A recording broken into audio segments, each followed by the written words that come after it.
Yeah.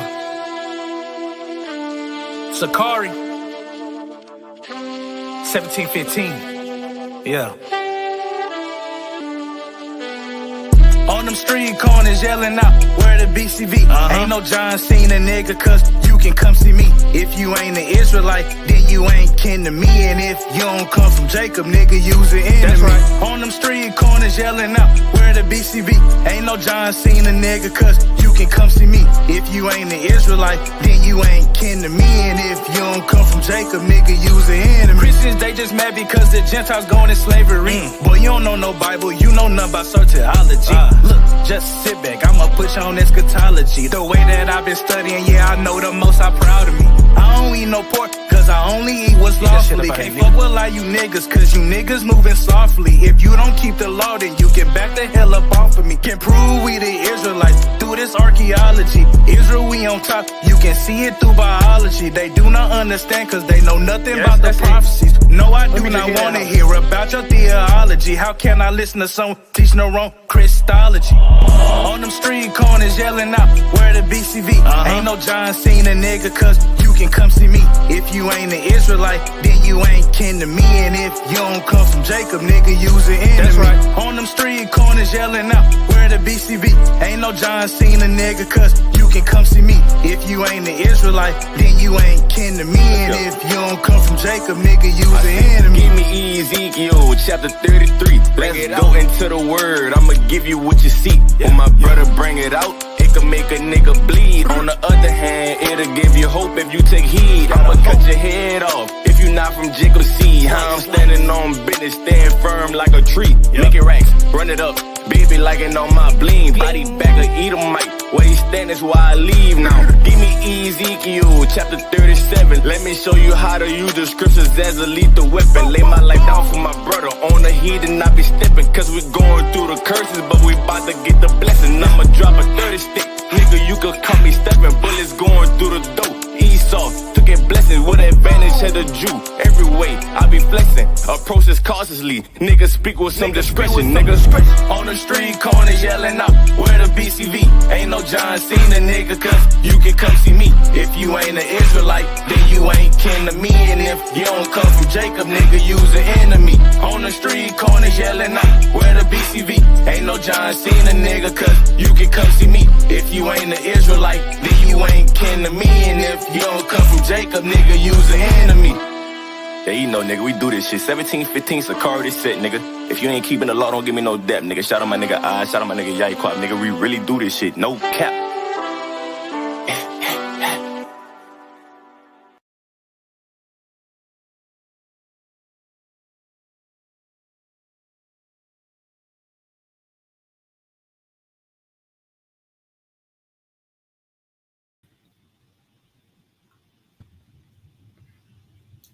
Yo, shalom.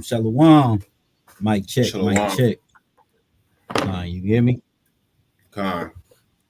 We'll start by giving all glory, honor, and praise to the Most High God, Yahweh, and we do so in the name of His begotten Son, Yahweh Shah Mashiach, who the world English calls Jesus Christ, who was indeed a black man. Hey, we back, man. We back. I know it's been a minute since we been on live, man. A lot going on. Storms, war angel traveling. A lot going on, man. So Salakia for the absence. Brothers have been doing a lot, doing the work of the Most High, man. Hey, before we get started, just want to let you guys know, man, what you saw just now. That is the thumbnail to BCV, man, which is you guys' favorite. Looks like on the album. We got the official music video dropping this Friday.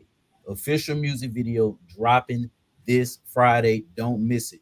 You can catch it here on this channel, Sakari Space City, and you can also catch it on the record label's channel at Space City Records LLC, man. This is the only music video that's going to be on Sakari Space City on the camp page. It's the only one. So all other music videos is going to be on the record label page. So make sure you go follow the record label page if you want to see the live music video, because we got a lot of content coming up. Right? But yeah, as always, I'm Officer Dawa Allah. Officer Nakawan, you can go ahead and introduce yourself. Yep. Shalom. Nakawan. We're gonna get into it, man. You see the title, Acts 10 proves salvation for all. Is that true? Because Acts 10 is a staple, main key chapter that a lot of members of Christianity go to when they want to prove salvation for all, and when they want to prove you can eat whatever you want. So we're gonna take a look into it, right? We're gonna take a look into it. Let me share my screen. And then Nakwan, if you can get me Acts 10 Baba Kashab. Right on it. We're gonna start right on it. Khan. This is Acts chapter 10, verse 1. There was a certain man in Caesarea called Cornelius, a centurion of the band called the Italian band. Right. Now, what we're gonna do, because like I said, like I mentioned when we first started, people like to go to Acts 10 to prove salvation for all. So first, before we even get into that, right, let's just get a few. Let's prove real quick, right, how salvation is not for all. Christ's death is not for all. Not going to give me John 11 and start at verse 49. We're just gonna get a couple precepts real quick. Just some quick cuts, some quick shots, man, that disproves that ideology. Whenever you got it, you can go ahead. St. John 11, verse 49. And one of them, named Caiaphas, being the high priest that same year, said unto them, Ye know nothing at all, nor consider that it is expedient for us that one man should die for the people, and that the whole nation perish not. And this, so it says, and this spake he not of himself, but being high priest that year, he prophesied that Yahushua should die for that nation, and not for that nation only, but that also he should gather together in one the children of God that were scattered abroad. Right? So this is a verse right here that clearly shows that Christ's death was only for the Jews and the children of God that were scattered abroad. Well, who's the children of God that's scattered abroad? All right, give me James. Well, you don't got to give me. You give me Hebrews 9 and 15. But this is James 1 and 1. It says, James, a servant of God and of the Lord, Yahushua Mashiach, to the 12 tribes which are scattered abroad. And we know emphatically that the children of God is the 12 tribes, emphatically. But even in the New Testament, is still calling these tribes the scattered. So you see right off the bat, hey, his death, which unlocks our salvation, is only towards one specific group of people. Before we even get into Acts 10, right? Because Christians or members of Christianity, I want to reclaim that word. Members of Christianity love to go to Acts 10, but they don't go to any of the scriptures. So let's go to Hebrews 9 and 15. Go ahead, Op. This is Hebrews 9, verse 15. And for this cause, he is the mediator of the New Testament, that by means of death, for the redemption of the transgressions that were under the first testament, they which are called might receive the promise of eternal inheritance. The promise of eternal inheritance are those who transgress under that first testament. That's only one specific group of people. One specific group of people. That's the Israelites. Get one last one before we go into Acts 10. Give me Isaiah 59 and 20. Baba Kashab. This is the book of Isaiah, chapter 59 and verse 20. It says, and the Redeemer shall come to Zion, and unto them that turn from transgression in Jacob, saith Yahweh. Says Yahweh, man. Those that turn from transgression in Jacob, that's who the Redeemer is coming to, man. That's who the Messiah is for. It's not for anybody else. Salvation emphatically belongs to the children of Israel, those who repent. More specifically, the elect. That's who salvation is unlocked for. So let's go into Acts 10. Now that we got that out the way, let's look and analyze Acts 10 and see if salvation is for the Gentiles. But I start from the top. Yeah, go ahead. Start from the top. Con. We're not gonna get far. Just read the first verse. This is Acts chapter 10, verse 1. Mm-hmm. There was a certain man in Caesarea called Cornelius, a centurion of the band called the Italian band. Right. Now, in the first verse, right, because a lot of people have this notion that Cornelius was a heathen. People think Cornelius was a heathen. Even when I put the brother Kabad, who's up in the chat, Shalom, brother, when he helped me put the thumbnail together, man, all the thumbnails that was coming up with Acts 10 had a white boy on it. Had a white boy on it. I said, man, I ain't about to put a white boy on the thumbnail. But the masses of our people, they think Cornelius is a heathen. Mm-hmm. So let's look at this, right? Let's disprove that. First of all, it says a certain man in Caesarea. Most people don't know where this is at. Right? So let's take a look at the map. Oh, that's not what I wanted. Let's take a look at the map real quick. Boom. Let's take a look at this one. Can you blow it up?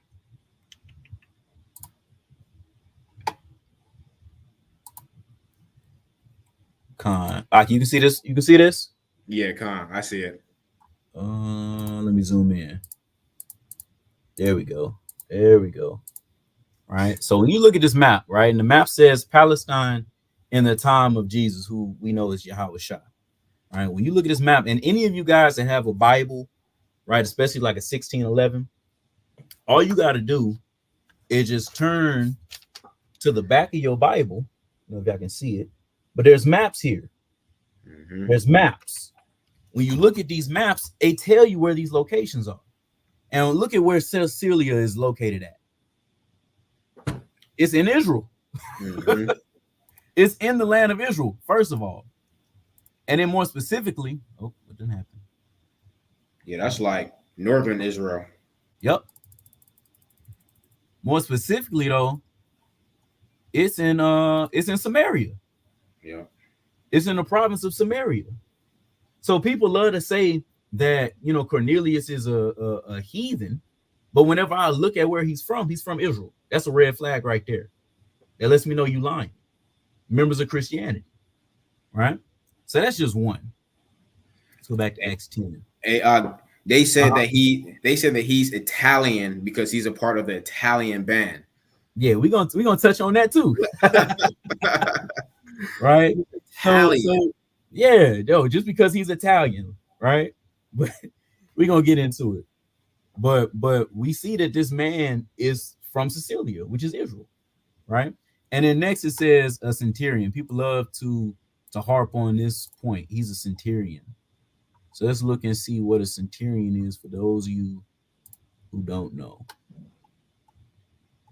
Let's see here. So a centurion is just an officer in the Roman army, right? That's it.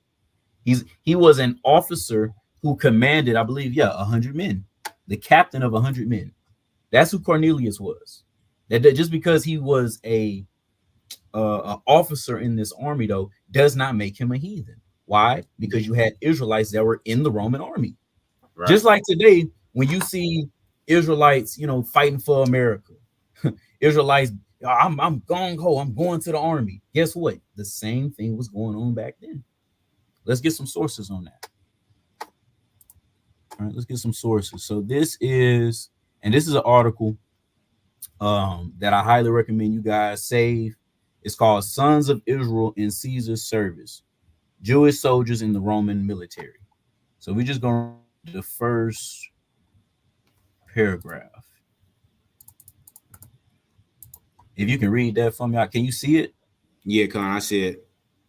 Yeah, you can just read this first little paragraph here. Con. Some more for you. Go ahead. It says the participation of Roman Jewish soldiers in the armies of Imperial Rome often goes unrecognized. This is mainly a result of a lack of recognition on the part of scholars who wish to use rabbinic sources as the benchmark for Jewish practice in the imperial age. Mm-hmm. It is also difficult to identify Jewish soldiers, many of whom had Greek and Latin names. Cornelius. Keep on.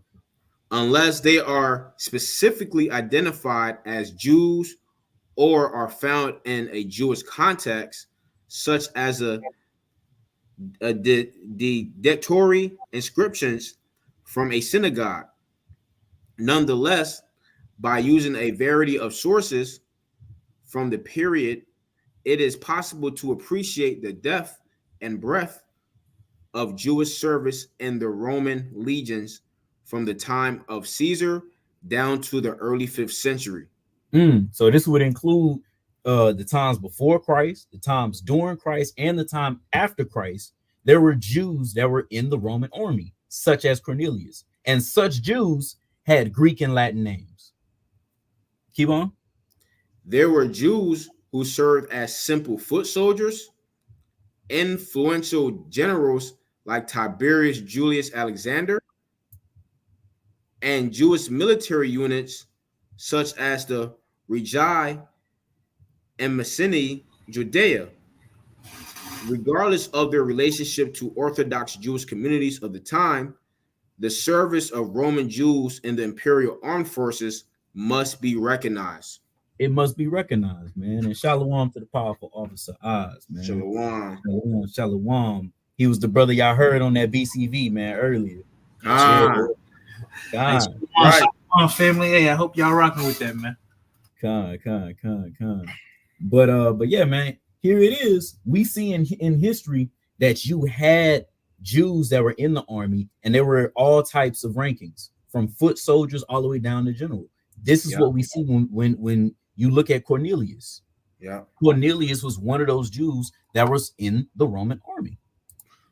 As Salakia, that's not far-fetched because we know, all right, we see America and we see how America is literally Roman or Rome 2.0. It's not other nations in the American army. So what is so far-fetched about the Roman army having different nationalities within their army? That's what just makes sense, right? Yep. And that's what they did. That's what made the Romans kind of different, because the Romans, they were different groups of people. So their armies was comprised of different groups of people. So sometimes when they went up to fight, man, you don't know what you was fighting or what type of army was coming against you or what their fighting style was. That's one of the reasons that made the Romans so powerful. You was gonna say something, Miles? I was just pointing out how it's white supremacy, how like they believe that black people couldn't be in a Roman army, and that's kind of how like history is kind of whitewashed. They make it seem like black we couldn't be in anything other than Africa, swinging from trees, I guess. Swinging from trees. I don't understand why it's so far-fetched to believe that a black man was in the Italian band. Which is so crazy because other than the high-ranking officials of the American army, who's really the face of the American army? It's black people, bro. How many generals and lieutenants and sergeants are people in within the American army? All my uncles except for my father went to the army. You know what I'm saying? So it's crazy. Matter of fact, I believe, the Secretary of Defense is Jake. Look at that. The Secretary of Defense, Lloyd Austin. He's Jake. See? Right? Or I guess because he's in the army that makes him a heathen. I don't know.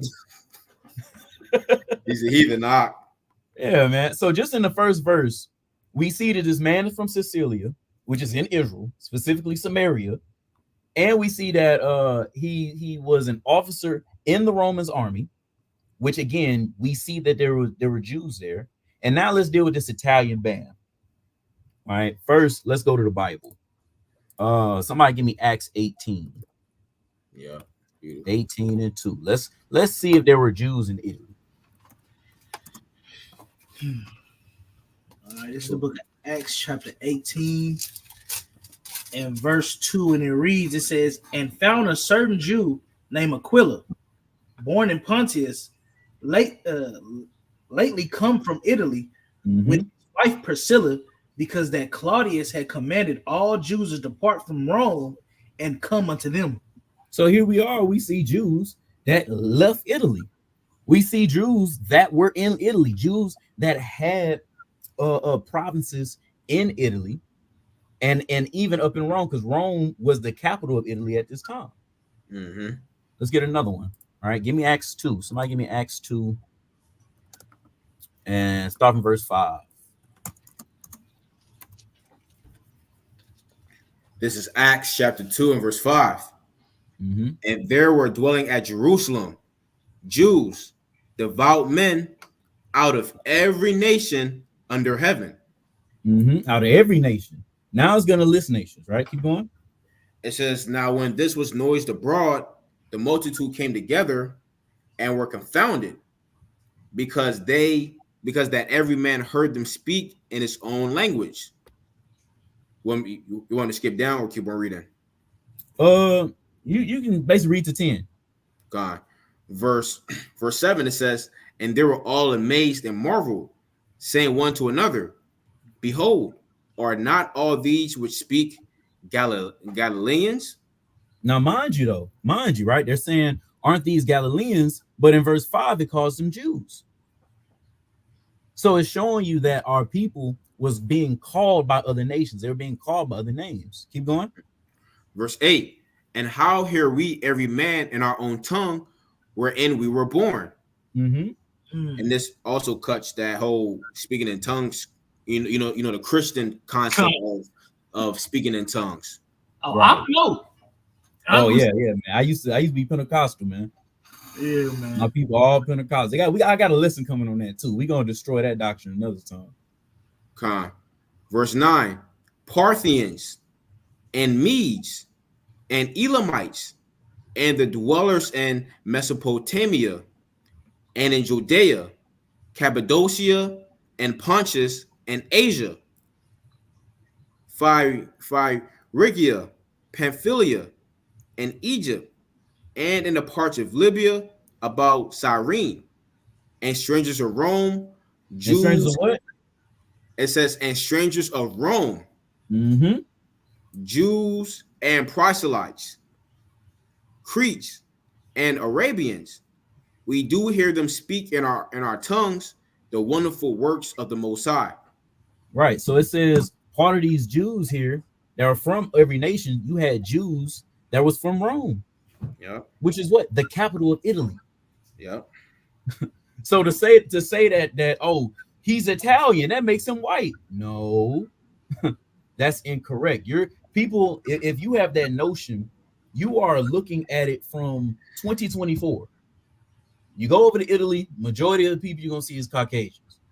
But during this time, you had many different nationalities that were all going throughout Italy, especially Rome. Yeah, like the brothers were saying earlier, you gotta think of it like America. You know what I'm saying? I'm pretty sure if America is still here, you know what I'm saying, 200 years from now, they're gonna think that Americans are all white. Yep. But it's not. We live in America. You know what I'm saying? Blacks, Hispanics, Native Americans, we live in America. So just because you hear America doesn't mean it's white people. Same thing with this. Just because you hear Rome, it doesn't mean anything. You got to understand that the Roman Empire, they ruled over Egypt, or as all these places that is naming, these are the places they conquered and they ruled over. Everybody from there wasn't a white person. Could I get a quick precept? Con, what you got? Because the officer Yaqua, man, Shalom to the officer Yaqua. Shalom. What's your precept, Pop? Acts 2, verse 1. I mean, Shalakia. Luke 2, verse 1. I'll read it for you. Okay. So this is Luke 2 and 1. And it came to pass in those days that there went out a decree from Caesar Augustus that all the world should be taxed. See that? So it says that Caesar Augustus, which was a Roman emperor, said that all the world should be taxed. Now, if you're from a nation taxing other nations, that means what? You have full dominion and rulership over those other nationalities, right? you're literally governing every single city, state, province, whatever, who you're taxing, because if you're paying taxes, you're a slave. You're a slave to that person, right? So if you're taxing that person, that means that you're above them, and they have a military, they have an army. Wouldn't it make sense that those other nationalities will be a part of that army? Yep. Like, just Good make point. perfect sense. Like, they were taxing the whole world. Well, not literally the whole world.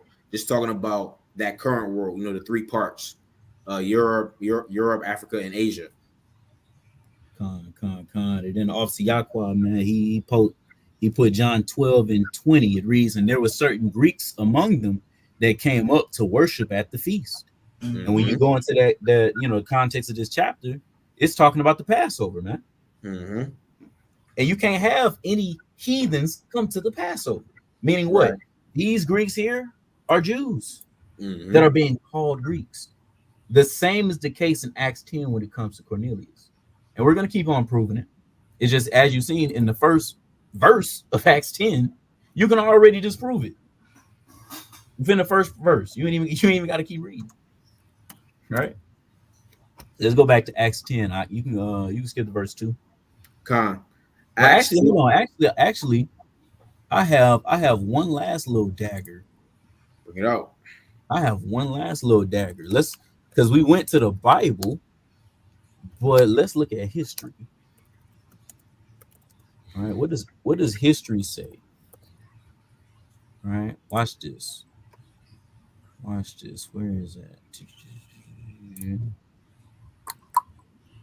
Is it gonna pull up for me? Let's see. Yep. Look at that.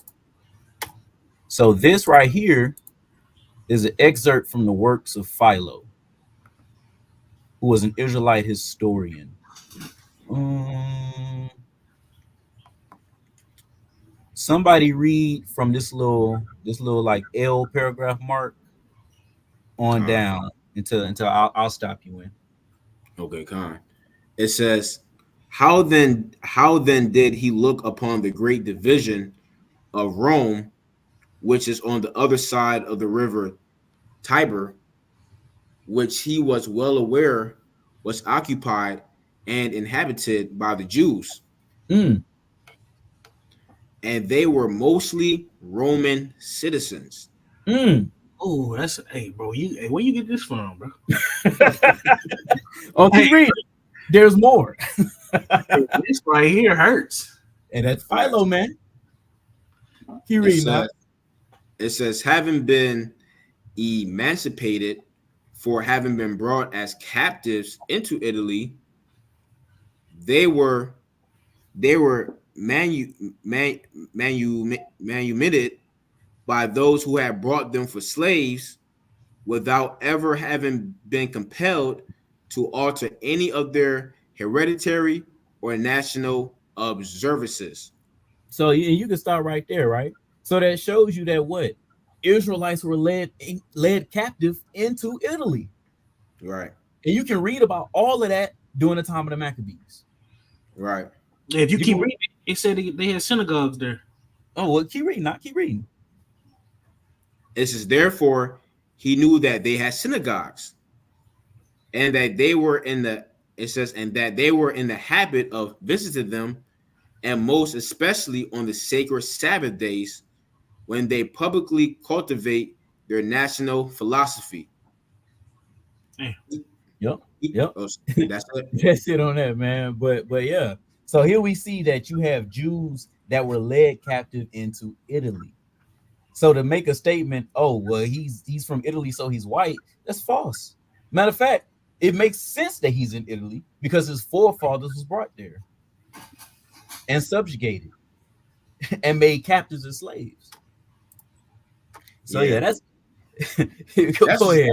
That's just a dumb argument. You know what I mean? And that logic was really brought about through Antiochus Epiphanes when you read Maccabees. Because Antiochus, he was like, all right, wherever you're born, that's your nationality, which is, false. That's why there's a whole debate. If you just ask people, like if you ask a Mexican, we do this all the time on the streets. If you ask a Mexican, all right, where you from? They'd be like, oh yeah, Texas.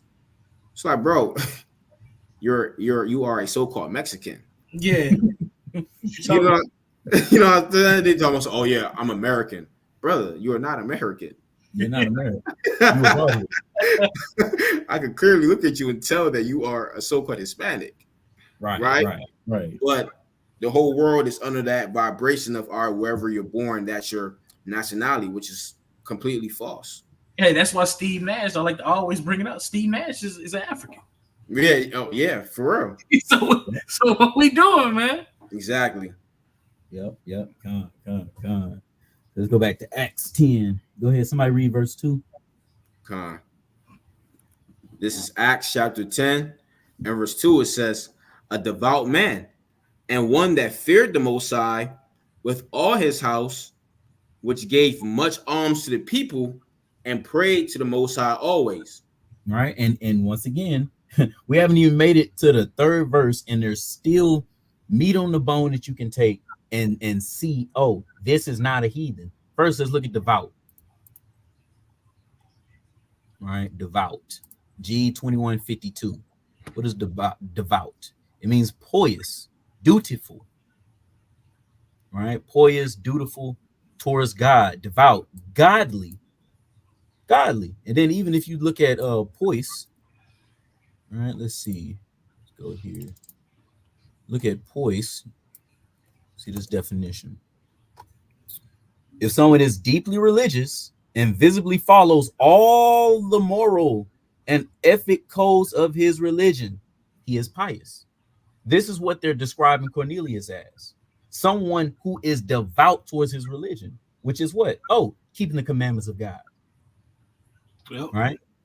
And then when you keep reading, go back to it. Ain't no damn Edomite that's godly. Ain't no what Edomite you know that's godly. Right? And then it says one that feared God with all his house. And according to the Bible, we know that to fear God is what? You keeping his commandments. Yep. Psalms 111 and 10. Right? The fear of the Lord is the beginning of wisdom. A good understanding of all they that do his commandments. His praise endures forever, man. This is the fear of the Lord.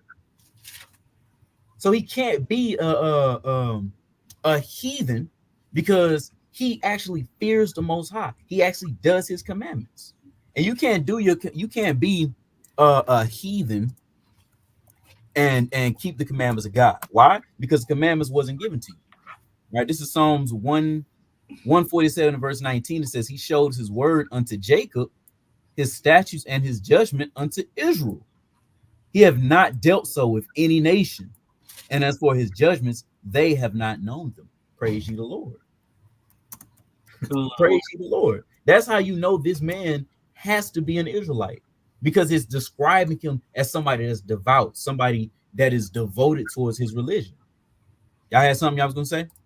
I was about to say, Yaquan brought in the chat that second Ezra 3 and 36, and I got that's spirit. Dang, I literally just went there. I got it put up. This is second Ezra chapter 3 and verse 36. Is this? Hold on, let me get it on the screen. And look, I'm not even looking at the screen too. So that's the spirit. Yeah, that's the spirit, man.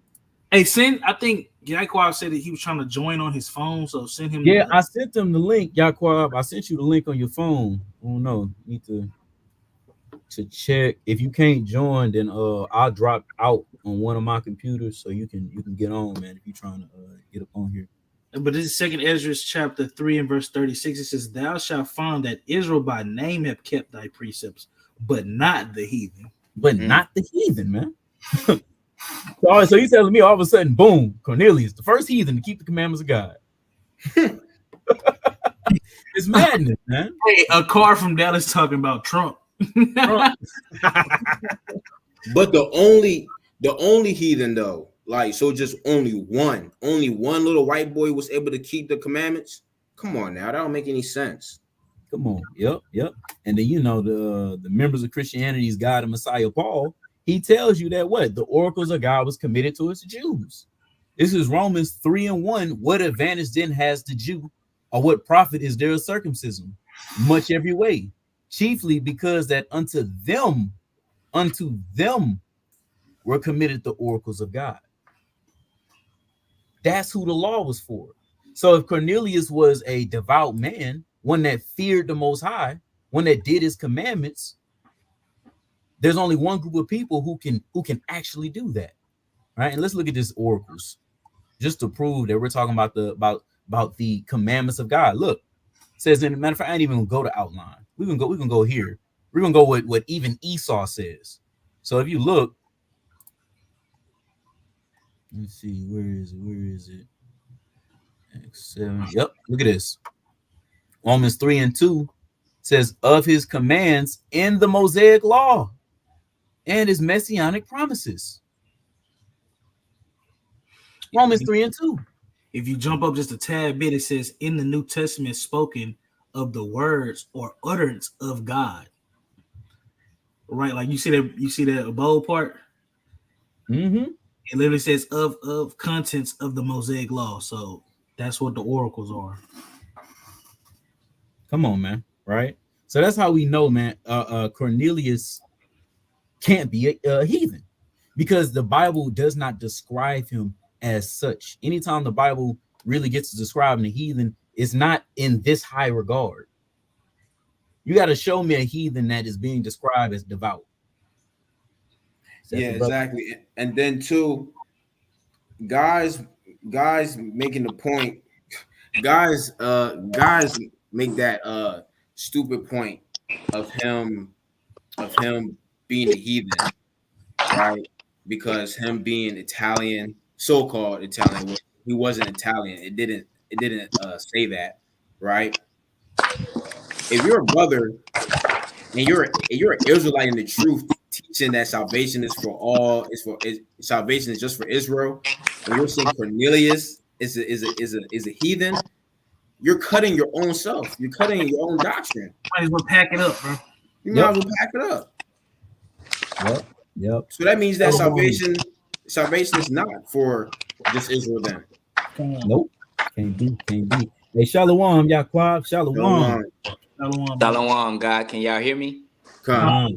All praises. Yeah, you cutting yourself, man. It's silly. And not to mention, once again, that's why prophecy reigns supreme. Because, if you like the brother was saying, if you believe that Cornelius is a heathen, then that's contradictory to the foundation of your faith. Come. Exactly. Yep. Con, right? So we dealt with devout man. We dealt with him that fears God. And because that's what a lot of people really need to do. A lot of people read the Bible too fast. Slow down. Slow down and actually look at what the scriptures are saying. A devout man, one that fears God. Then it said, which gave much alms to the people. And look at this, and prayed to God always. What prayers? Who are the prayers that the Most High hears? Mm-hmm. That's the saints. That's the saints. Let's get that. That's Revelations 5. Someone give me Revelations 5 and 8. Yeah, 8. Whoever got it. This is Revelation chapter 5 and verse 8. And when he had taken the book, the 4 beasts and 24 elders fell down before the Lamb, having every one of them harps and golden vials full of odors, which are the prayers of saints. The prayers of saints. That's who he hears. And we know who the saints are, right? The classic Psalms 50 and 5, right? Gather my saints together, those who made a covenant with me by sacrifice. But I'm gonna go to my new favorite, right? My new favorite is Deuteronomy 33 and 1. Somebody get that for me. Deuteronomy 33 and 1. It says, and this is the blessing wherewith Moses, the man of the Most High, blessed the children of Israel before his death. And he said, the Lord came from Sinai and rose up from Seir unto them. He shined forth from Mount Paran, and he came with 10,000s of saints. From his right hand went a fiery law for them. That's a A good one. fiery law for them, going back to why Cornelius is that devout man.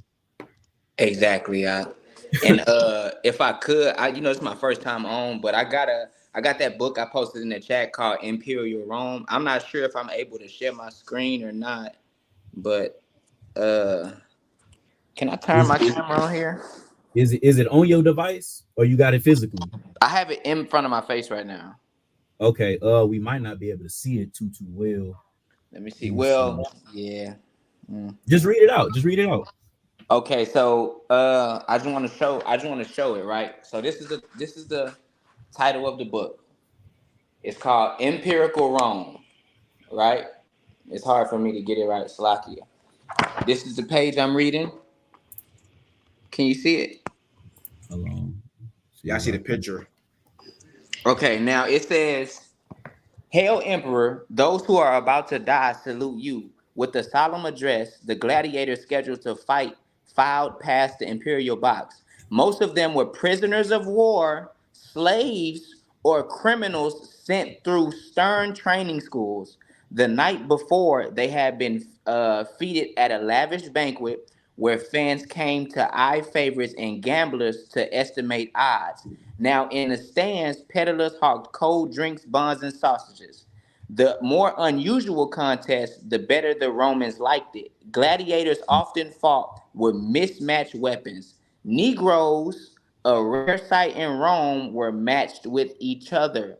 So the Romans would use our people to fight not only in the military but in the Roman Colosseum. And the only reason it says Negroes are a rare sight in Rome is because that's like putting a Negro to sleep when you read that, right? Those are the things they used to cover their tracks. Because watch this.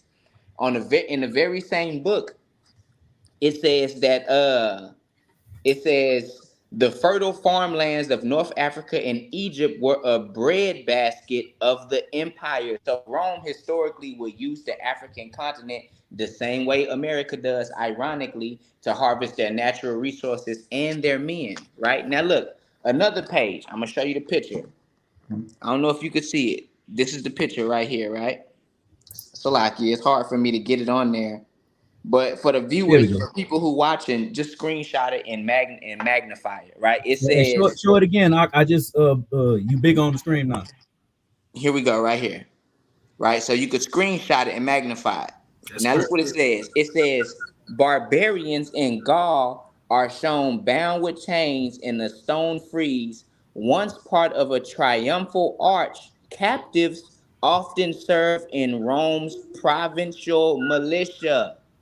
So they would enslave and what people who Rome called barbarians. It wasn't it was a general term. So if you weren't a Roman, they considered you a barbarian regardless of where you were from. It's So they basically it's basically like saying you're uncultured because you're not a Roman. Exactly. So they would enslave people who don't have Roman citizenship, i.e., Israelites, Africans, etc., and then they will make you serve in a militia or they will send you into the Roman Colosseum. So anybody who just says, "Oh, it says he's in the Italian band," that automatically think white. A, you've been brainwashed by white supremacy, and B, you simply don't know history. Come. Right? Come on. Hey, bring that out. Bring that out, right? Come on. Let's get back to Acts 10. I think the point was made here, man. Hey, he's a devout man. Only Israel can actually truly serve the Most High, fear the Most High, do His commandments, because only Israel was given His commandments, and Israelites are the prayers that the Most High hears. All right, so let's get back to Acts 10. We can go to verse 3, and we just read down from here. Acts 10 and verse 2 again, verse 3. You can go from verse 3, go down. It says, he saw in a vision, evidently about the 9th hour of the day, an angel of the Most High coming into him and saying unto him, Cornelius. And when he looked on him, he was afraid and said, what is it, Lord? And he said unto him, thy prayers and thine alms are come up for a memorial before the Most High. And now send men to Joppa and call for one Simon, whose surname is Peter. he lodgeth with one Simon. Hey, it's like right? Because he just mentioned Joppa, right? So remember, Cornelius is here, Cecilia. Joppa is just down here, right? And the men he's sending are going to see Peter. And here's Jerusalem. So all of this is in the same exact land. Same land. Again, how can he be a heathen? Right. Go ahead. It says, he lodgeth, verse 6 again, he lodgeth with one Simon a tanner, whose house is by the seaside. He shall tell thee what thou oughtest to do. Mm-hmm. And when the angel which spake unto Cornelius was departed, he called 2 of his household servants and a devout soldier of them that waited on him continually. And when he had declared all these things unto them, he sent them to Joppa. On the morrow, as they went on their journey and drew nigh unto the city, Peter went up upon the housetop to pray about the 6th hour. Now, this part of Acts 10 is the part that members of Christianity love to go to say, I can eat whatever I want to eat. I can eat pork. I can eat shrimp. I can eat crab and lobster because Jesus said, don't call anything uncommon or unclean. Mm-hmm. My uncle pulled that out on me when I first came into the truth, man. When I first came into the truth. And I'm going to show you how I cut him just being a babe in the truth. Keep reading up. Verse 10, and he became very hungry and would have eaten. But while they made ready, he fell into a trance. Mm-hmm. And he saw heaven opened and a certain vessel descending unto him, as it had been a great sheet knit at the 4 corners and let down to the earth, wherein were all manner of 4-footed beasts of the earth and wild beasts and creeping things and fowls of the air. And there came a voice to him, Rise, Peter, kill and eat. Now, I'll stop right there, right? So here he has this vision. He's seeing these beasts, these wild beasts, things that we cannot eat according to the law. So for members of Christianity to say that this dream, before we even go further, for them to say that this dream means that you can eat whatever you want, you are now making the Most High God a minister of sin. Exactly. Which is completely against the Bible. Right. Somebody get me Sirach 15. Oh, dude. Right. And if the Most High is all knowing and omnipotent, what was the point of him instilling a dietary law in us just for him to later on say, okay, never mind, you can eat whatever you want? God. The scripture tells you that God doesn't change and God doesn't make mistakes. The scripture tells you that the law is perfect in converting the soul. Psalms 19:7. So if the law is perfect, then why would you change something that's perfect? What's a common saying that people know? If it ain't broke, don't fix it. That's right. What's the point of changing something that's perfect? That's like you being a basketball coach and your star player drop 50 every night, and then you tell him, hey, man, you know what? Instead of shooting the ball, just pass it to the center every play. It makes no sense. Con. This is Sirach 15:20. It says, he had commanded no man to do wickedly, neither had he given any man license to sin. Come on, man. I guess members of Christianity are going to tell me he commanded no man to do wickedly. He commanded no man to sin until you get to Acts 10 with Cornelius and Peter. Peter, the rock of the church. They're telling me that the Lord wanted Peter to go off to commit a sin by eating unclean foods. And we see that in Leviticus 11, the foods that you cannot eat. Peter would know these things. That's why in verse 14, Peter tells him, no, Lord, I have not eaten anything that is uncommon or unclean. You know that Romans 8, I believe that's Romans 8, where it says that the carnal mind cannot. I might be misquoting. I forgot what it says, but it just. It's Romans 8. We can get it. Yeah, it's just saying that the carnal mind it basically isn't going to be for God. Like y'all don't have most Christians don't have a a spiritual lens, because when you read Acts 10, it's giving you a spiritual aspect. It's giving you a tarp that's being laid out, and it's got four corners at the end, and there's beasts on it. It's talking about the children of Israel, obviously. It's talking about them, obviously. It's very spiritual. Yeah, that right. Read that real quick out. John, I'll start from verse 6. This is Romans chapter 8 and verse 6. For to be carnally minded is death, but to be spiritually minded is life and peace. Because the carnal mind is enmity against God, for it is not subject to the law of God, neither indeed can be. And that's why they rush to go to Acts 10 to basically say they can sin, because their mind is not on the same line as God. And it never can be, because they're carnal. That's why they can't see the spiritual aspect of why Peter is getting his dream. Because, exactly. You know what I'm saying? So yeah. This is it in the NLT. This Romans 8 and 6 NLT. So letting your sinful nature control your mind leads to death, but letting the spirit control your mind leads to life and peace. For the sinful nature is always hostile to God. It never did obey God's laws, and it never will. That's why those who are still under the control of their sinful nature can never please God. And those that are those that are under control of their sinful nature are those who don't obey God's laws. Hey, that NLT it, boy. Kind. So what are we doing? And it says, and never did obey God. Never. Right? Come. That's the Christian for you. And that's bring that out, man. Right? Carr said, "Hey, but y'all bringing us already." He said that's not canon. And you know what's crazy? A Christian actually gets worse when they join Christianity, because if you in the world and you have no relationship with God, then you just a mindless sinner. A Christian will then profess or proclaim to have a relationship with God and still do what they do, making crucifying Christ afresh. Yep. Con.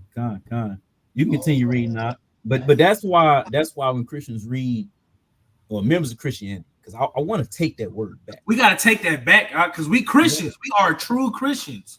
You know what I'm saying? I want to take that word back, but members of Christianity, man, that's why they can't understand Acts 10, because they're carnal. Why are they carnal? They don't follow the laws of God. And they use Acts 10 to justify them not following the laws of God. Go ahead, Ak. Con says Acts 10 and verse 14, it says, but Peter said, not so, Lord, for I have never eaten anything that is common or unclean. And the voice spake unto him again the second time, what God hath cleansed, that call not thou common. This was done thrice, and the vessel was received up again into heaven. Now remember, it was done 3 times. The vision was done 3 times to Peter. Keep reading. Verse 17. Now while Peter doubted in himself what this vision which he has seen should mean, bro, that's the cut right there. This is, like, it's crazy. That's insane. It says, behold, the men which were sent from Cornelius had made inquiry for Simon's house and stood before the gate, and called and asked whether Simon, which was surnamed Peter, were lodged there. Yep. While Peter thought on the vision, the Spirit said unto him, behold, 3 men seek thee. You see all that? Right. See that? 3 men. And he explains his vision later on, but I'll just go ahead and jump the gun. The vision of the unclean beast was symbolic of him accepting Cornelius, because Cornelius did not grow up in Jewry. Cornelius wasn't like the Jews that grew up knowing the law and grew up following the customs and everything. To them, he was another Gentile.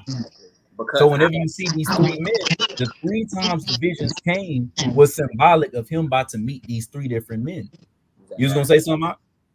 Yeah, which our culture was literally to, if you didn't practice certain practices, if you weren't circumcised, if you weren't showing up for the feast days, etc., we would literally discommunicate you from being an Israelite, literally. Yep. So that was the thing that was being broken down to him. That even though, yes, of ancient times we would discommunicate with them. Now through Christ, of course, now these people who grew up in paganistic lifestyles are being offered a chance of repentance and salvation. And you know what's so crazy about that, Yaikwab?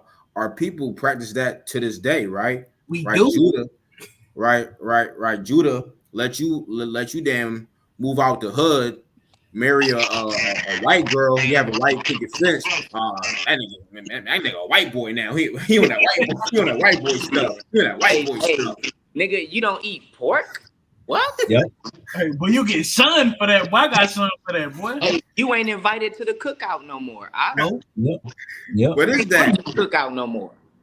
You getting treated like a heathen, right? Like an outsider. And you see that in Acts 6:1. Look, I got you right here. Did you have that, Dawala? Nah, but we can get it. Okay, I have it right here. But if you want to put it up on the screen, that's cool. Yeah, I'm gonna get it for everybody. So everybody can read along. Go ahead. Okay, it says, and in those days, when the number of the disciples was multiplied, there arose a murmuring of the Grecians. If you look up that word Grecian, it means a Greek-speaking Jew, right? If I'm not mistaken. You can read in the NIV. The NIV it would really say, it would say like Greek Jews or something. Or yeah, in the NIV, Khan. Yep. Look at this. In the NLT of Jews born in foreign lands and speaking Greek. Exactly. So these Greek-speaking Jews were murmuring. They had a problem with something. What was the problem? It says a murmuring of the Grecians against the Hebrews, the Jews that were born and raised in Jewry, because their widows, the women, were neglecting in the daily menstruation. That menstruation, I believe, was the serving of food I want to say the temple, but get that word menstruation, Salakia. So brothers was mad because their wives ain't eat. Well, what they were doing was they were serving Hebrews, but they weren't serving Greek-speaking Jews. They was discriminating against them. Servicing, ministering, those who execute the commands of others. It should say something about food, I would say. There you go at the bottom. Look, the service of those who prepared and present food. So the women, the sisters, was feeding the Hebrews raised in Jewry and neglecting our brothers and sisters that wasn't raised in Jewry because they were discriminating against them. And this is in the very same book. So that's the whole problem that's being explained and broken down upon. You can't call somebody unclean. You can't discriminate against your brother because he was born under a heathenistic lifestyle. A nigga, that's just like a brother being born and his mama don't circumcise him. He can't control whether his mama circumcised him or not. He didn't say, yeah, mama, don't circumcise me as a little infant. You can't help that. And really, a lot of you niggas is the devil, man. Because a lot of you niggas are you pop it like you talk this big Hebrew Israelite game. And I've been, certain brothers Nakawam could speak. We've been in the game for a long time. A lot of niggas talk that big Hebrew Israelite talk, and when in the second a nigga step on your shoe, you treat them like a heathen. And that's the problem with you niggas, man. The scripture says, how can you love God whom you can't see? And you can't love your brother whom you see every day. And our people had that same mentality 2,000 years ago. And you still got it today. Go ahead, Salakia. I was about to say, that's why niggas is stuck in America. That's why we in captivity. Boy, I tell you, boy, the officer Yaqua, boy, you jumping the gun, man. But he in the spirit, right? You see the spirit. You're in the spirit, but you jumping the gun. We just gonna go ahead and tackle it, right? Because like you said, our people looked at those who didn't grow up in Jewry as not their people. They didn't have any dealings with that, right? Somebody give me John 4:5, right? We're gonna take a look at the Samaritan woman, which coincidentally is in Samaria. What else is in Samaria? Oh, Caesarea, where Cornelius is, where he is from. This is what you want in verse 5? Yeah, start from 5 and go down to 12. This is John 4 and verse 5. It says, Then cometh he to a city of Samaria, which is called, is it Sychar? Am I saying it right?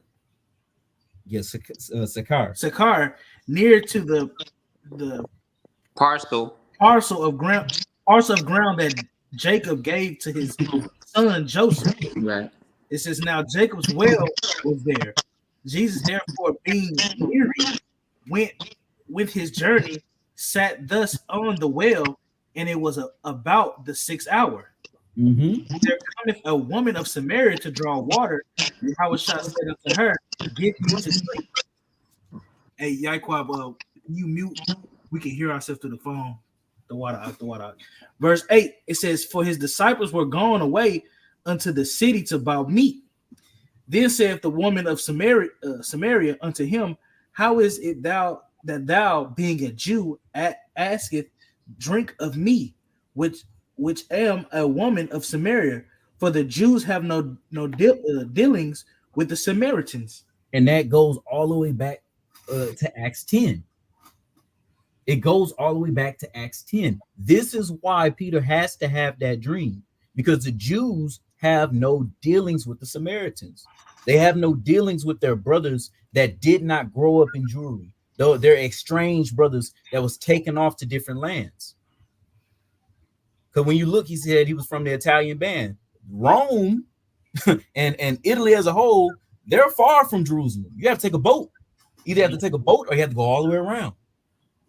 So those of our people that was led away captives, we didn't have any dealings with them. But let's prove that she is our people. Keep reading out. Right. And so and Salakia, mind you, emphasis on the fact that this is a sister who's considered somewhat of a Gentile having a conversation with Christ, right? So if we supposed to be Christ-like, let's see if Christ said, "Oh no, you a damn heathen, get the hell out of here," or if Christ dealt with her and dropped a gem on her. This is verse 10. It says, And Yahushua answered and said unto her, If thou knewest the gift of God, and who it is that sitteth to the and who it is that saith to thee, Give me to drink, thou wouldst have asked of him, and he would have given thee living waters. The woman said unto him, Sir, thou hast nothing to drink to draw with, and the well is deep. From whence then hast thou that living water? Art thou greater than our father Jacob, which gave us the well, and drank thereof himself, and his children, and his cattle? And Yahushua answered and said unto her, Whosoever... You can start right there. You start right there. That's the point, though. The point is, she said, Are you greater than our father Jacob? God. That proves that she's not a heathen. That proves that you have our people that lives in these different provinces, that live in these different areas, and those of our people we had no dealings with. That was the issue. That's why Peter had to have that dream. That's why the Lord told Peter, don't call what I call clean uncommon. That's the whole point. All right, let's get another one real quick. It's Slagia too, and when you keep on, when we keep on reading in that chapter, Yahushua actually stayed amongst them for like a few days. Now, if like she was a heathen, why the hell would Yahushua be staying with? Why the hell would he be staying amongst heathens for a few days, or maybe like a week? The Messiah doing that? Come on. For sure, in Matthew 15, he barely stayed. The other one. Exactly. Yep, here it is. Verse 40. I got you. Verse 39. Yep, go ahead. Yeah, go ahead. Read. And many of the Samaritans of that city believed on him for the saying of the woman, which testified, He told me all that ever I did. So when the Samaritans were come unto him, they besought him that he would tarry with them, and he abode there 2 days. And many more believed because of his own word. See that? That's a cut. And then all of them believed. That whole entire city believed. Now, I know what it says in Matthew 11. If Tyrene Zidon would have heard this, right? But bro, the whole entire city believed on believed on Yahweh Shah because of his word. That just further shows you that those were Israelites.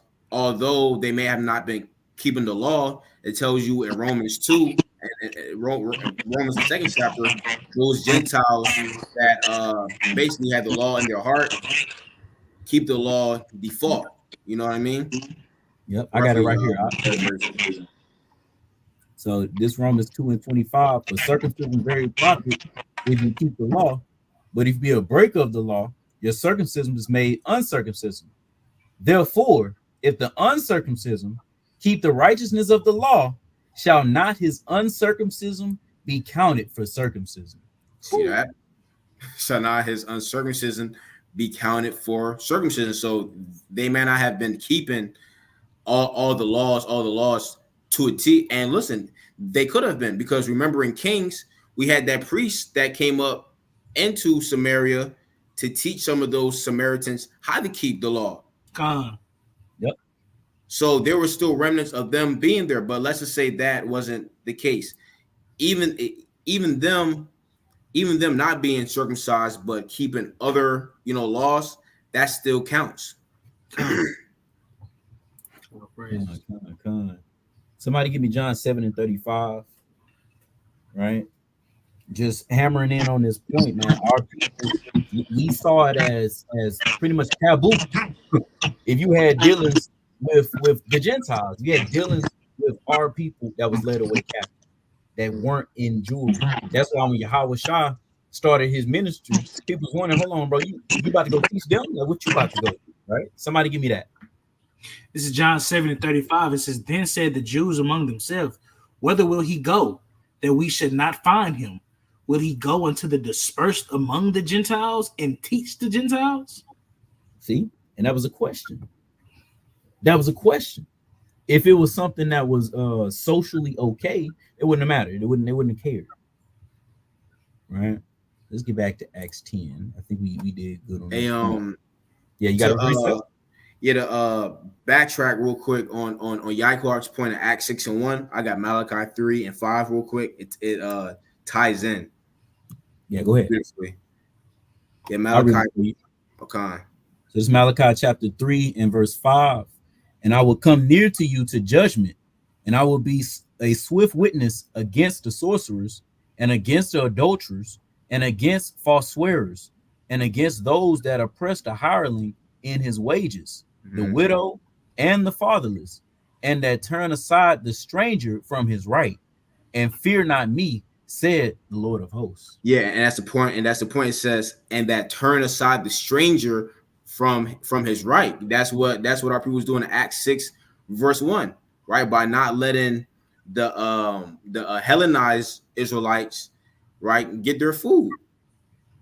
And those women too were probably widows. Yep. So they were literally, and which is against the laws of the Most High. The Most High doesn't like when you oppress when you oppress widows, right? And they were turning aside the stranger from his right, because those Israelites, more than likely, they were all tatted up. Probably had mohawks. And look, who knows? Some were probably lesbians, as it says in 1 Corinthians 6. As some of you were. They were all into Roman culture. They probably were used to, exercising naked. Yep. And things like that. Extremely. They were just like Americans. Remember, we don't call Americans. They were. When Pompeii, there's an island called Pompeii, and it was buried by volcanic ash and magma. When they excavated the land, it was a Roman province. One thing that they found was extremely pornographic material throughout the whole entire land. So they were hypersexualized. More than likely, they were materialistic. They dealt with sports, right? They were essentially Americans. They was Americans. That's what they were. I mean, before I came to the truth, I was like that. Like, if people don't know me, I was a big football guy. That's what I used to watch. Man, now I barely watch a damn game, bro. It just don't matter to me no more. You know what I'm saying? But as they were, so were we. Yep. Con. All right, let's get back to Acts 10. I think it was on verse 17. Kai. No, Matter of we was fact, on it 19. was like, yeah. Yeah. Go Acts ahead. 10, Acts 10 and verse 19. It says, while Peter thought on the vision, the Spirit said unto him, behold, 3 men seek thee. Arise therefore and get thee down and go with them, doubting nothing, for I have sent them. Mm-hmm. Then Peter went down to the men which were sent unto him from Cornelius and said, behold, I am he whom ye seek. What is the cause wherefore ye are come? And they said, Cornelius, the centurion, a just man, and one that feared the Most High, and of good report among all the nation of the Jews, was warned from the Most High by an holy angel to send for thee into his house and to hear the words of thee. Mm-hmm. Then called he them in and lodged them. And on the morrow, Peter went away with them, and certain brethren from Joppa accompanied him. Verse 24. And the morrow, after they entered into Caesarea, and Cornelius waited for them, and had called together his kinsmen and near friends. And as Peter was coming in, Cornelius met him and fell down at his feet and worshiped him. But Peter took him up, saying, stand up, I myself also am a man. And as he talked with him, he went in and found many that were come together. And he said unto them, ye know how it is an unlawful thing for a man that is a Jew to keep company or come unto one of another nation. But the Heavenly Father hath showed me that I should not call any man common or unclean. And that right there is how I cut my uncle. I told him, I said, hey, Peter's dream isn't talking about food, it's talking about men. Right. And all he could say was, well, I mean, you could think that. I said, no, ain't no thinking. He tells you. Peter tells you what his dream was about. His dream was the Most High showing him not to call any man common or unclean. That's what it's all about. Because ultimately, it goes back to the 2 greatest commandments. Right? Somebody give me Matthew 22 and 36. Right? It goes right back to this. And this is what our people back then had to understand when it came to those that didn't grow up in jewelry, those that were they're led captive abroad, because the gospel still had to come to them. Whoever got it, y'all can read it. 36 and 37. This is Matthew chapter 22, verse 36. Master, which is the great commandment in the law? Mm-hmm. Said unto him, thou shalt love the Lord thy God with all thy heart and with all thy soul and with all thy mind. Mm-hmm. This is the first and greatest commandment. And the second is like unto it. Thou shalt love thy neighbor as thyself. On these commandments hang all the law and prophets. Right. So what we're seeing Peter do in Acts 10, he's showing love to his brother.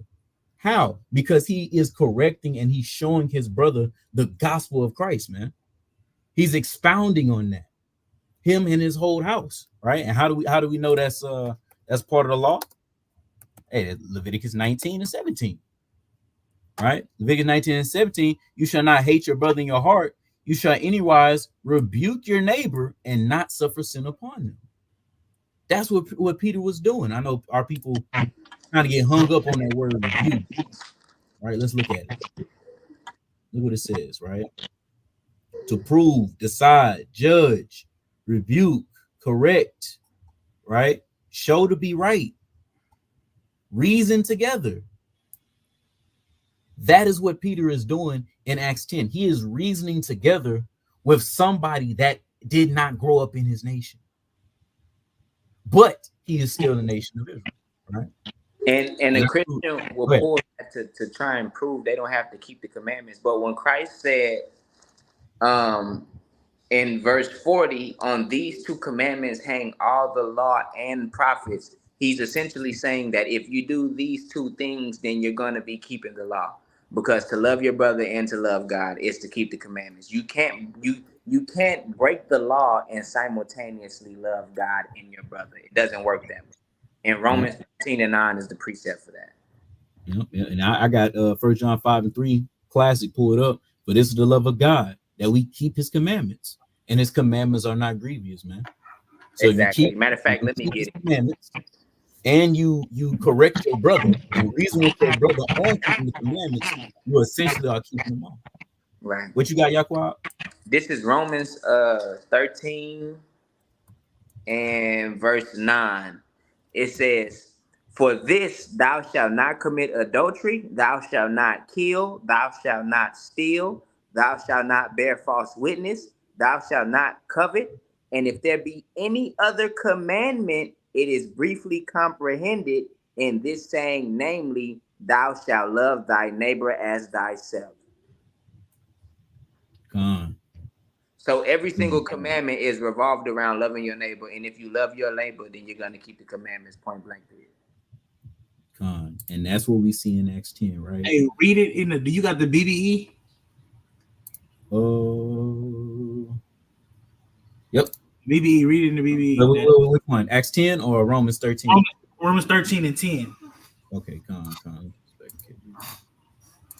let's see what the BBE say. This is Romans 13 and 9. And this, do not be untrue in married life. Do not put to death. Do not take what is others. Do not have desire for what is another's. And if there is any other order, it is covered by this word: have love for your neighbor as for yourself. And in verse 10, it says, love does no wrong to his neighbor, so love makes the law complete. Now, watch what it says in the KJV. It says, love worketh no ill to his neighbor, therefore love is the fulfilling of the law. All praises. Beautiful point. But wait a minute, Yaquab. Wait a minute, Oz and Nakawan. It says of another nation. Y'all cut, man. I found it, bro. I don't know what to do. Y'all cut, man. It don't matter what we just said, man. Verse 28 says of another nation. Let's look into this, man. It's very simple. It's very easy, right? Of another nation. Because remember, we already went through the precepts. We already went through the history on how you had Jews that was led away captives into neighboring provinces of Jerusalem, such as Italy. Just because they was led away captives does not mean they're not Israelites. They may be now a Greek, a Roman, whatever other nation, but they're still an Israelite. But how we looked at them colloquially was, oh no, that's another Greek. He is not our people. That's why it says of another nation. And when you go into the Greek, it tells you that. Look at this. This is G246, alophilos.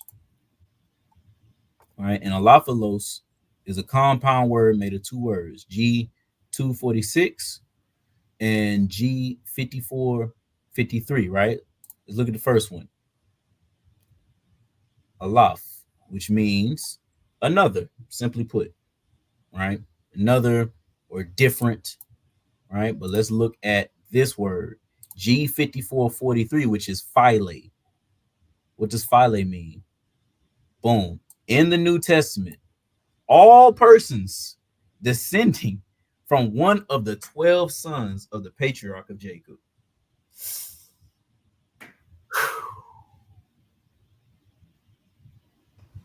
What we do with that? It's called a dagger. Hey, but you know what? I don't deal with the Greek. Hey, you niggas is bugged out, man. You want to go into the Greek and the Hebrew, right? You niggas is bugged out, man. You're doing that for when it's in English. It's right here, man. And you know what that's called? That's called a cop out. That's called a cop out. Yeah. Oh, Esau is smart. And it's definitely not scholastic, because on a serious note, when you deal with philosophy, when you deal with medicine and mathematics and law, guess what they all deal with? The Greek. They don't nothing when you go to college and you study at a collegiate level, majority of the information you learn, the original sources are going to be in Greek. It's not English, because English is a new language, right? So anyone who has an English backbone, that's a terrible hill to die on, and I pray for you. Yep. So that's the final dagger on Cornelius being a heathen, man. It can't be. According to the scholars, right? Because people love to say, well, you Hebrew Israelites, y'all not scholars. Okay, according to the scholars, Cornelius was one of the persons descending from the 12 sons of the patriarch Jacob. Hey man, according to a Christian, you just a panel of blacks, man. Right? People being dirty. Y'all know where that's from. Y'all too young. Oh man.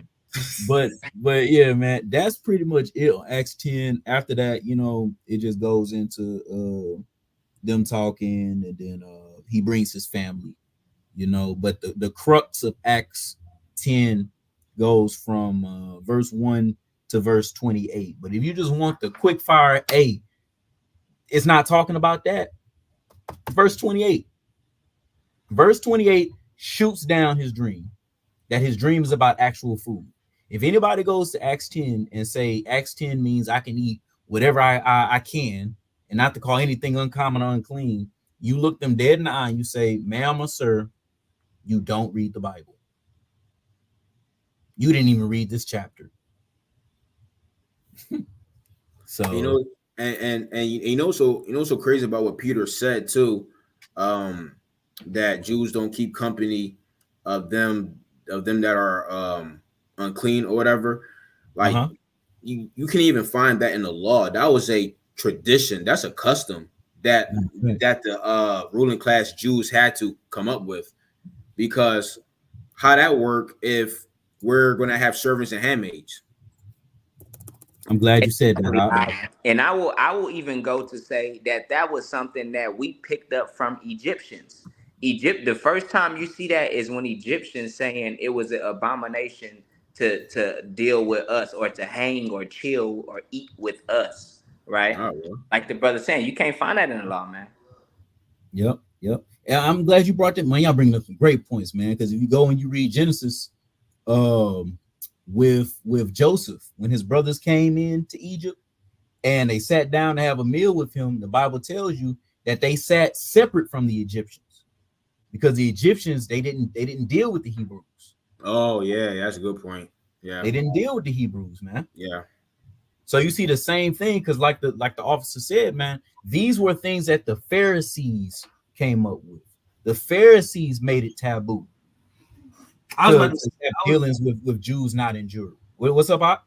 I was about to say, even in there is no custom of Jews not being able to sit down with heathens, like actual blood-born heathens. It's not like, because they used to talk with what's that boy, Agrippa.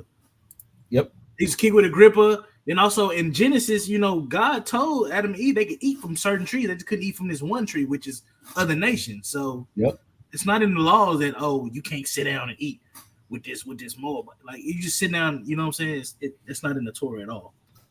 Somebody give me Mark 7 and 6. This is what we're gonna end off on. And read to 8. Because this is what's going on. Why it's quote unquote unlawful. It wasn't unlawful according to the laws of God. It was unlawful according to the laws of the society and the social norms of the time. And who set up those social norms? It was the Pharisees. And Christ rebuked that in Mark chapter 7, verse 6. Read. This is Mark 7 and verse 6.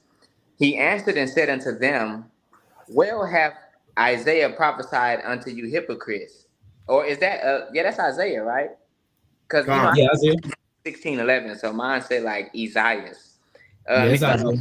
It says, he answered and said unto them, well hath Isaiah prophesied of you hypocrites, as it is written, this people honoreth me with their lips, but their heart is far from me. And that's a lot of Christians today. The same things that was, and it's really spiritual. It's like the things that was going on back then is going on now, but in reverse. So instead of us distancing ourselves from our people that's of another nation practicing heathen lifestyles and customs, now our people distance themselves from people who practice righteousness. And it's spiritual because they honor the Lord with their lips, but their heart, their minds ain't even in it. Keep reading. Howbeit in vain do they worship me, teaching for doctrines the commandments of men.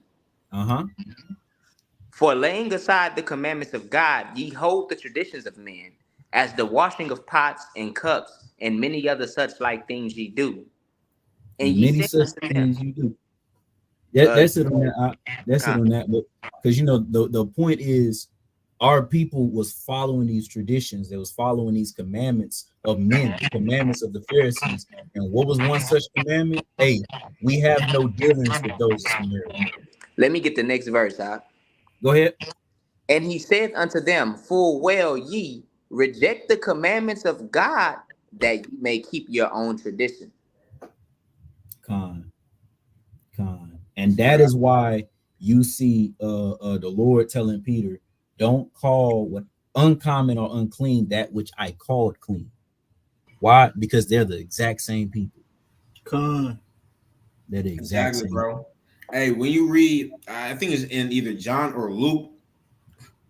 Pontius Pilate said that we have a custom on a day of a Passover that we release a prisoner. Where the hell is that at in the Torah?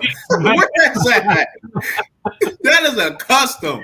It's a custom that we used to do. That is not in the Torah, bro. You know it was super off because we chose Barabbas over the Messiah.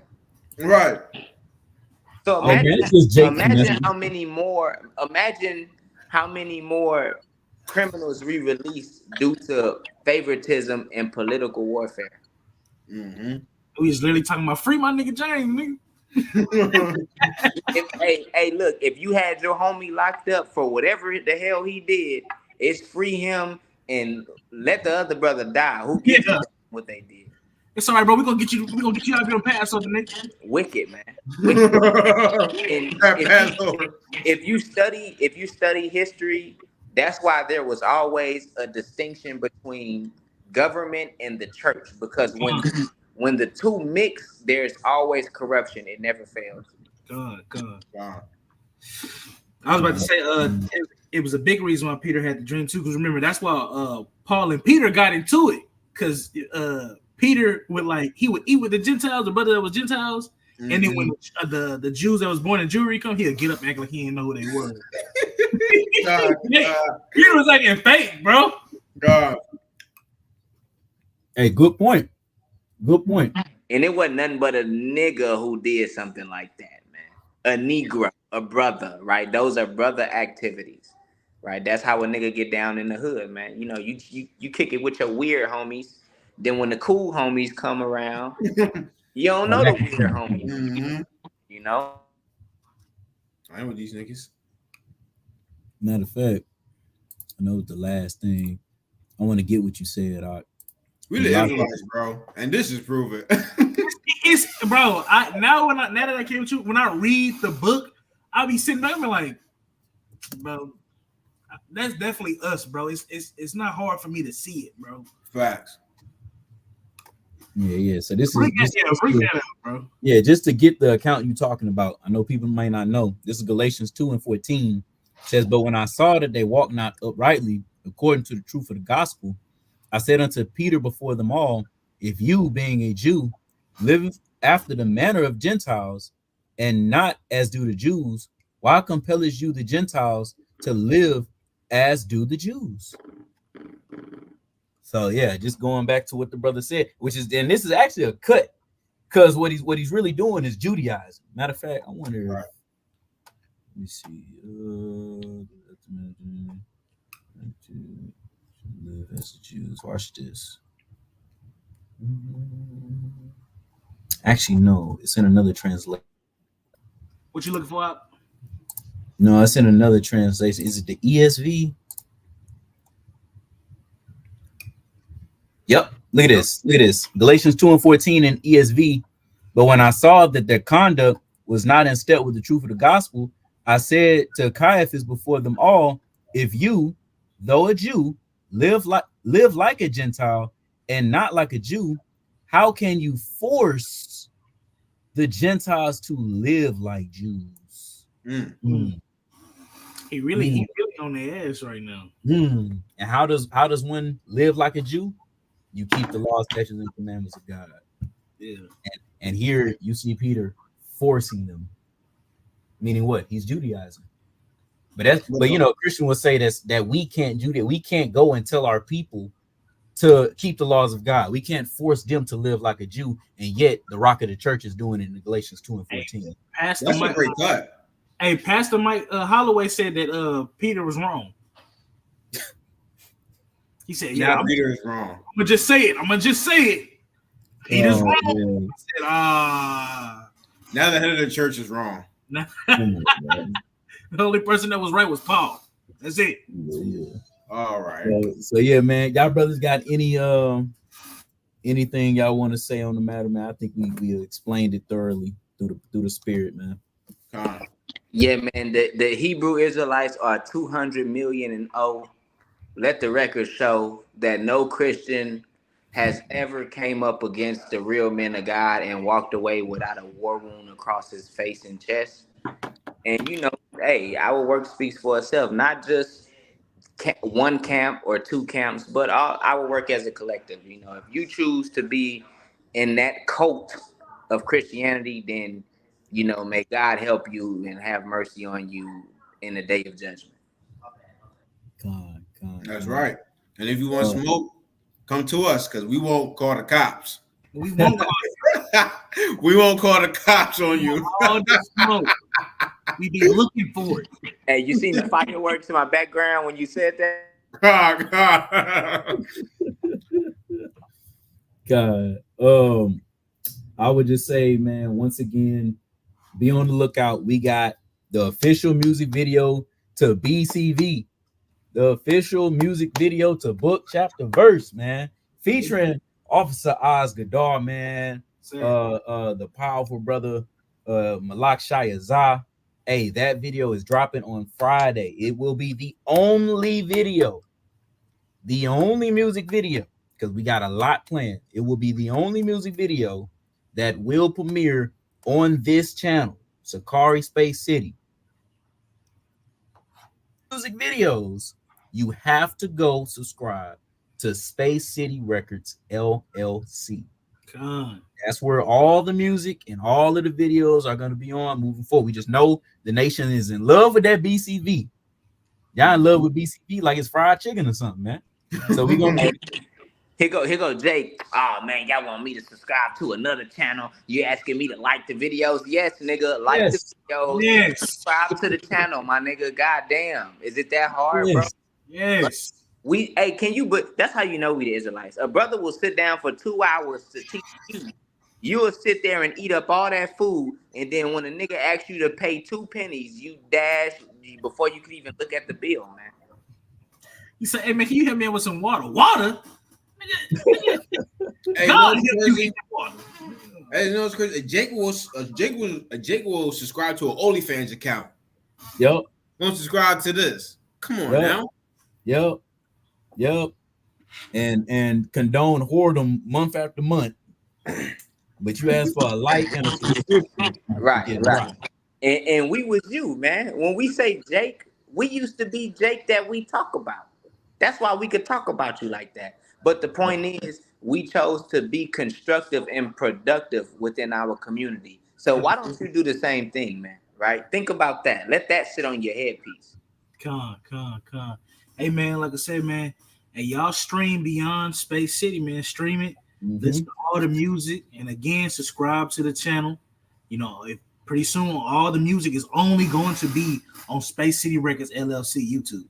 So, hey, man, tap in with us. And again, we got more coming. So just be on the lookout, bro.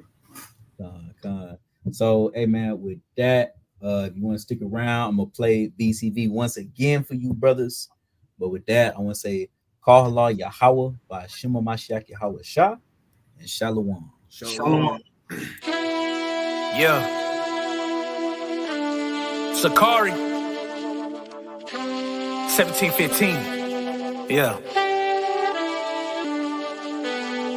On them street corners yelling out, where the BCV? Ain't no John Cena nigga, cause you can come see me. If you ain't an Israelite, then you ain't kin to me. And if you don't come from Jacob, nigga, use an enemy. That's right. On them street corners yelling out, where the BCV? Ain't no John Cena nigga, cause you can come see me. If you ain't an Israelite, then you ain't kin to me. And if you don't come from Jacob, nigga, use an enemy. Christians, they just mad because the Gentiles going in slavery. Boy, you don't know no Bible, you know nothing about soteriology. Look, just sit back, I'ma put you on eschatology. The way that I've been studying, yeah, I know the most, I'm proud of me. I don't eat no pork, cause I only eat what's lawfully. Can't fuck with like you niggas, cause you niggas moving softly. If you don't keep the law, then you can back the hell up off of me. Can prove we the Israelites through this archaeology. Israel, we on top, you can see it through biology. They do not understand, cause they know nothing about the prophecies. No, I do not want to hear about your theology. How can I listen to someone teach no wrong Christology? On them street corners yelling out, where the BCV? Ain't no John Cena nigga, cause you can come see me. If you ain't an Israelite, then you ain't kin to me. And if you don't come from Jacob, nigga, use an enemy. That's right. On them street corners yelling out, where the BCV? Ain't no John Cena nigga, cause you can come see me.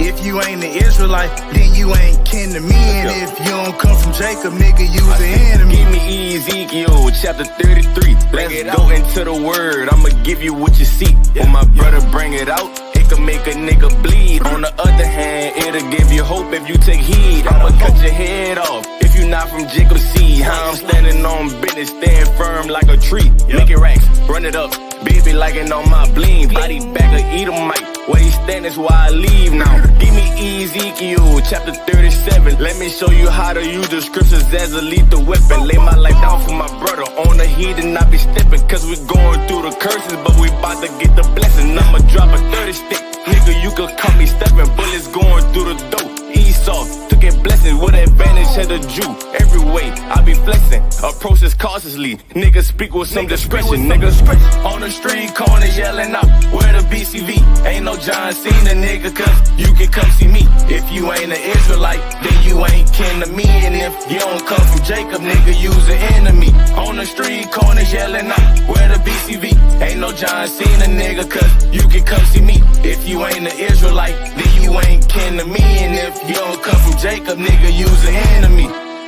Yeah, you know, nigga, we do this shit. 1715 Sakari set, nigga. If you ain't keeping the law, don't give me no depth, nigga. Shout out my nigga I, shout out my nigga Yai Quap, nigga. We really do this shit. No cap.